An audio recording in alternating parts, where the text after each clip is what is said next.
Well, I'll do that one more time once I've realised what the point of that joke was. Hello all of you little demons, Jules here for WhatCulture.com, back again with another episode of the awesomely named and awfully hosted Tues Your Own Adventure, the weekly medieval themed format where I, the crown Jules of WhatCulture.com, take a list chosen by you, yes you the person who is looking oh so fine, it's utterly divine, I give you 9 on 9, which is a perfect score, yes you get to decide what list I dole out to you each and every week, and this week we're taking a look at secrets, moustache twirling secrets, evil Machiavellian secrets that NPCs are hiding from the player. Yes, today we're looking at NPCs looking to feast on corpses to those that have done some rather terrible things in their past, and so I can say hand on heart that these characters likely aren't getting a wink of sleep due to the skeletons that are rattling in their closets. So come join me on this adventure today as I'm Jules, this is WhatCulture.com, and these are 8 video game characters hiding terrible secrets. And you know the drill by now, say hi to me here in the live chat and put your suggestions for next week's episode down in the comment section below. Now let's get on with that list. Number 8, Pam, Stardew Valley. Now when loading up Stardew Valley for the first time, you might instantly be sick to your stomach at just how bloody cute this game is. James, have you ever played Stardew Valley?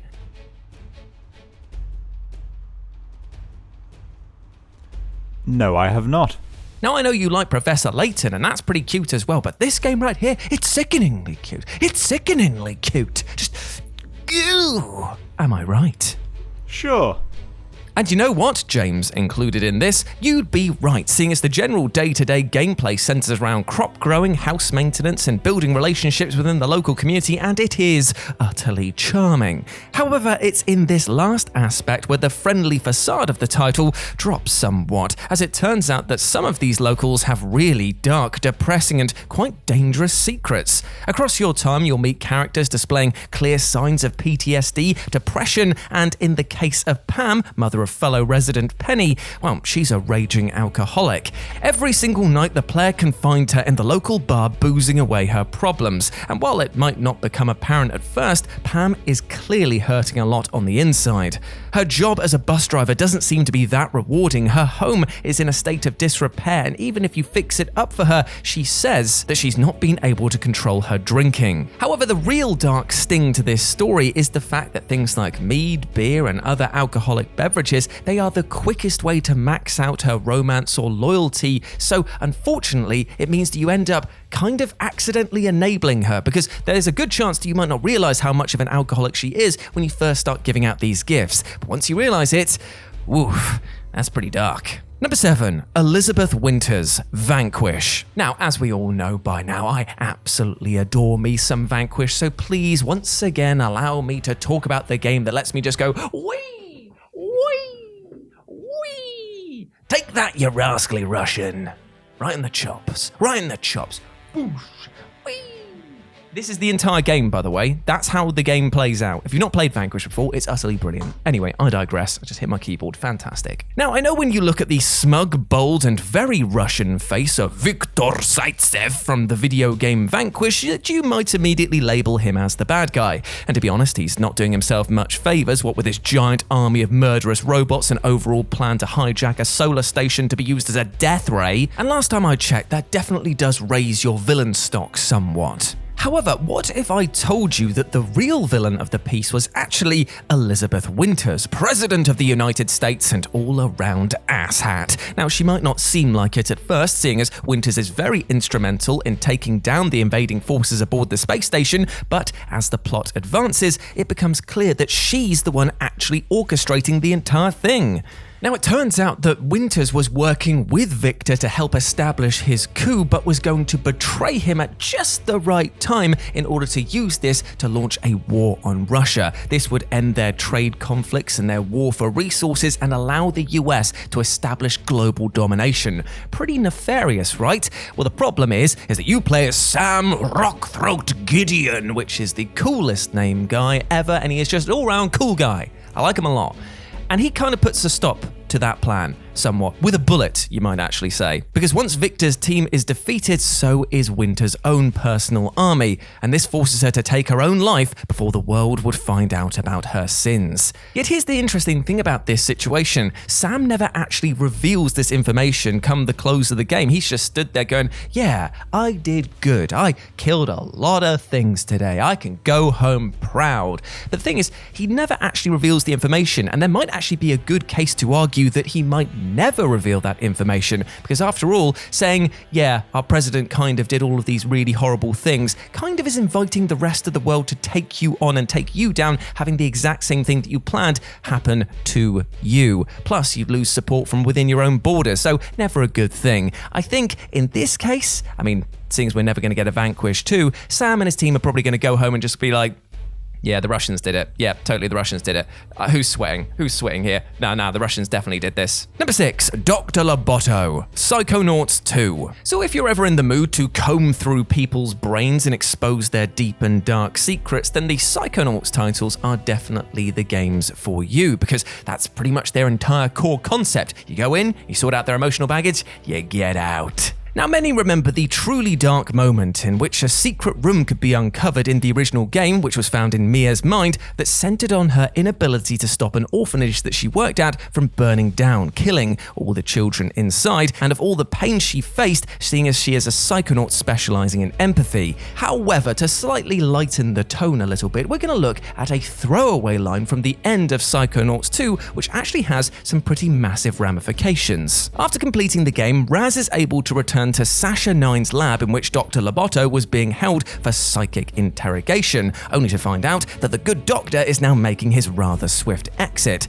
He claims that he's a reformed man and that the events of the sequel have cleared his mind, and he apologizes for all of his prior actions. However, as he dips out of view, he mentions that he's got to go and pick his kid up from camp. Now, this might not mean much on the surface, but for fans of the original game, this was quite a huge revelation, because the only other character that we met at the psychic summer camp that has the same skin tone and weird head shape was that of Bobby Zilch, the bully from the original game, which implies that Dr. LOBOTO is his dad. And how is this secret terrible? Well, because he's a terrible dad, that's why. Number 5, ISABELA, Dragon Age. So when you've lived a life full of despair, regret, and many, many regrettable actions, as much as Isabella from Dragon Age, you might begin to understand why she doesn't really like talking about her past. Still, for most of the community, they see her as kind of a rogue with a heart of gold type character. Well, that is, unless you read the canonical comic books that tied into the franchise, because this changes everything. You see, while it is somewhat possible to justify her actions based on the information that we're given in the games, namely the fact that her father was a thief, her mother sold her into a loveless marriage, and that she had an affair which ended up getting her former husband murdered, in the comics, there exists one utterly heinous act which will forever change how you view this character. The comic recounts a moment where, while being pursued by a ship, she orders that her cargo be dumped offside. Problem is, however, is that this air quotes cargo is actually slaves that she's transporting. Now, Isabella knows that she'll die if she's caught as the pursuing ship hangs slavers, and so instantly makes the decision to drown them in order to escape. It is a truly horrible moment that shattered the perception of her for many gamers, and it makes that line that she says in one of the titles, that our actions make us who we are, kind of come back around, because now we know what she is a real piece of shit. Number 4, The Citizens of Covenant, Fallout 4. So when you grow up in the irradiated waste that make up the respective Fallout video game titles, honesty and trust are, well, they're hard to come by, and usually things that will definitely get you killed here, because everyone's just trying to survive and they will stab each other in the back to do so. It's pretty grim. So when it comes to finding out what terrible secrets that NPCs might have, it's quite the mammoth task. It's actually easier to ask yourself who doesn't have a dark and dirty secret. From secret synths to mass murderers hiding in plain sight, Fallout as a whole is basically a monstrous statement on do not trust what you see. Well, except for Fallout 76, because what we saw was a flaming pile of trash and ipso facto. However, I digress, as today we're not looking at just one dirty secret being hidden written by a sole character, but a bunch of them that a whole town would probably care to forget. Say hello to the settlement of Covenant, an almost idyllic location set in Fallout 4, where, aside from some wear and tear, seems to be doing pretty well. In fact, you'll be walking through the streets and be like, oh, this is amazing. Is this one of the holy settlements of Slime Jesus in the wasteland right here? It's beautiful. Everyone's smiling. People are offering me lemonade. Everyone is just so happy and charming. God, thank you, Slime Jesus. Wait, why did he not come down? Is he not taking credit for this one? Oh, I see what it is. Because really, this is the Covenant of Beelzebub. Get out of here! Get out of here! One more for the road. Stupid. Yet beneath the smiles of the inhabitants, it turns out that Covenant has a dark secret, in that they've been drawing in and killing synths in an effort to purge them from the wasteland. So why is this a bad thing, I hear you ask? I mean, technically synths aren't alive and they're used as weapons by the Institute, so you know what, chuck them on their scrappy, right? Well, the problem is that the methods that the town uses to judge whether you are a synth or not, they're kind of flawed and have definitely resulted in them killing more than a handful of humans in their time. So yeah, this isn't just a town that's built on the broken parts of machines, but also kind of becomes a bit of a mass grave. Ugh. Number 3, JEANE, No More Heroes. So in a world where most of the central cast would murk you for the price of a Happy Meal, is it any wonder at all that the central cast of No More Heroes definitely has a few secrets they'd like to hide? Yet JEANE, who you meet fairly late into the original title, well, she's strangely an exception to this rule, as she manages to tell her absolutely horrific backstory to the player, but the game itself chooses to mask the information, thus hiding it from our precious ears. And trust me, there is a reason why Travis sped up the events as she's talking so as to not jack up the age rating, because when you hear her tale of sexual molestation, sexual abuse, and just bloody revenge, there's a very clear reason why Travis is making all of those shocked faces as she's recounting them. If you're actually morbidly curious, you can actually slow down this section to hear all of the gruesome events, but once you do, you'll realize why Travis was making such a shocked face in these scenes. Now, it's played for laughs in its original style, like in a black humor way, but here, God, it's just horrible.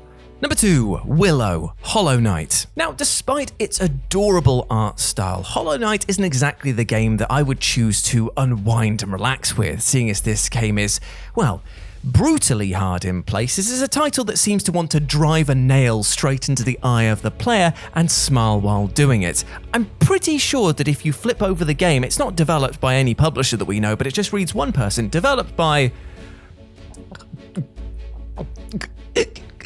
Beefgates. Yes, that's right, Beefgates is back, baby. He is rough, he is tough, and he's got the stuff. But the one thing that we haven't settled on right now is his final appearance. So what we're going to do now is a cavalcade of images that I got sent over on Twitter at RetroJ0. All of the things that Beefgates could be to you lovely people out there. Let me know which one your favorite design is, and we will go forward with Beefgates looking fine and dandy like cotton candy. Anyway, back on track. This game can be crushingly hard in places, and despite looking like butter wouldn't melt in their mouths, most of the characters that you meet as well are just one step away from roasting you rotten. Yet weirdly, WILLOH, the giraffe weevil that you meet in the Queen's Station, ends up being one of the most sinister of all, mainly because of just how innocent she appears on the surface. Content to stay in one place and avoid all of the conflict going on around her, WILLOH mentions how all she wants to do is eat. However, if you jump up to her feeding area, you'll find something, well, pretty horrifying. For it turns out that alongside eating fungus, WILLOH has also been feasting on bugs that have wandered into her area. A corpse on the floor that when hit with the dream nail gives us the message, no, not food, implying that WILLOH ate the poor creature and did so while it was still alive. And suddenly you realize that you're kind of trapped in this area with her feasting on the other side, and you want to get out of there pretty bloody quickly. And number 1, LICIA of LINDELT, Dark Souls 2. Bloody hell, Dark Souls, you really do want us to lose faith and trust in one another, don't you? From player invasions ganking us to Kingdom Come, tricks and traps that other players can leave false messages to draw you into, and of course the ever-rotating carousel of betrayal that come in the form of your characters, Dark Souls, Demon's Souls, and Bloodborne definitely take the cake when it comes to keeping you in the dark and punishing you for it. But for me, however, the biggest sneak and all-around rotter is found in Dark Souls 2 in the form of LICIA of LINDELT, a supposed holy healer who is actually a massive con artist and pretty horrible sort. On first meeting, this kind soul seems to offer peace and a moment of respite, offering to open a passage for you with the power of her miracles in exchange for some souls. But you see, however, she's something of a massive fraud, only announcing her miracles so loudly in order to con you into buying some of her wares. Even her magic that she uses to open the passage is actually just a keystone that she's holding behind her and putting in to unlock it. Cheeky, right? But I hear you cry, this is just making her out to be maybe a bit of a hammy actor, but little more, right? Well, true that is, unless you find the body at the bottom of the stairs near her, which heavily implies that she killed that person and stole their wares, possibly even accounting as to why she has the keystone in the first place. This is further cemented by the fact that the crushed eye orb stirs in her presence, which only does so in the company of traitors. With her secret out, she attacks you aggressively, meaning that you need to put this shady operation out of business for good. And there we go, my friends. Those are 8 video game characters that were hiding terrible secrets. I hope that you enjoyed that, and please let me know what you thought about it down in the comment section below. As always, I've been Jules. You can go chat to me over on Twitter at RetroJ0, or you can swing by Live and Let's Dice. That's where I do all of my streaming, Warhammer content, and other board game related stuff. So if you want to check that out, I'd love to see you over there. But before I go, I just want to say one thing. I hope that you are treating yourself well, my friend. You shouldn't hold on to secrets if you feel like you want to share your personal stuff with friends, family, and professionals in the support industry, because these people care about you and want you to do well. Your mental health should not be a secret. You should be able to freely speak about your problems, the good things and the bad, with people who you trust and care about, all right? So go out there, be a massive ledge like I know you already are. Be kind to yourself because you bloody well deserve it, and I'll see you next week, all right? Catch you later, guys. Bye.